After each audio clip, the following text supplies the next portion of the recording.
parents of TLAP. My name is Miss Turner. For those of you that don't know me, I work in the reception class, Scott class. This video today is for you guys, so you don't need to have any children around. What you would like to do is make sure that you're somewhere quiet that you can focus and concentrate on this video, because this video's aim is to help you with your own well-being. That might be a little bit unusual at times because I know you guys have been amazing with helping your children with their work at home. I know it's hard being a parent and a teacher, and you guys are rocking it. So make sure you're spending a little bit of time for you when you're watching this video. So you might have noticed on social media or on Tapestry that we have been posting some well-being menus for you to access when you're at home. There's also going to be videos on Wednesday posted called Wellbeing Wednesday, where your child and you can access some wellbeing activities at home. The reason we're doing this is because lockdown is really tough, and mental well-being is so important, especially when you're in the house for such long periods of time. It's normal to feel anxious, stressed, bored, angry, and sad. We're all missing our life, teachers included, but it's important during these times to take some time for you, to make sure that you're sleeping, to make sure that you're eating properly, and to make sure that you're taking some time to do things that you enjoy. I don't know about you, but you might be watching this video at the moment and being like, when am I ever going to get time to do any of those things? And I know myself, I've been experiencing that too. All teachers are working so hard at the moment. We get up in the morning, we're doing our video lessons, and it's hard to take some time to switch off and make sure that you are doing some things that can make you feel happy and calm.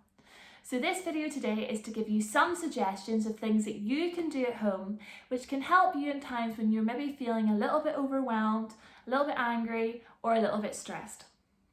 The first thing is a simple breathing exercise.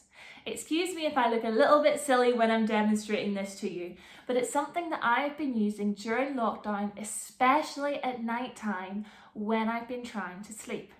So it's really easy. What you need to do is just pick somewhere nice and quiet and calm.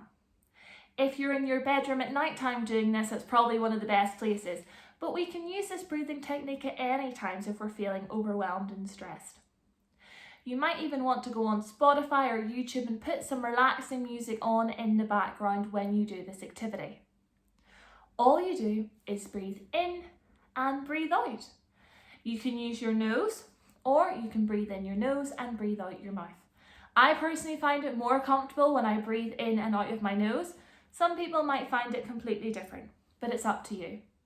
We breathe in and we breathe out and we count to 10. So we breathe in, that's 1.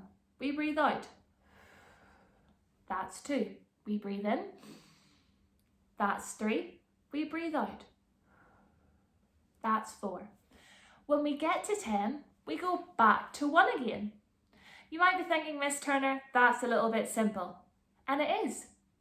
But the important thing to do when you're doing this breathing exercise is if you have a thought like, I need to make the dinner, or, oh, I forgot to close the window, oh, I forgot to do this, I need to do that, any sort of thoughts like that, you simply label them thoughts.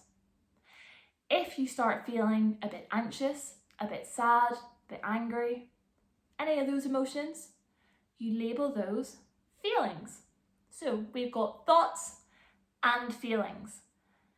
It's important to not downgrade your thoughts and your feelings, but detach yourself from them when you're trying to get back into the present. So, for example, if I'm breathing, 1, 2, I'm thinking of the lesson plans I need to write for tomorrow.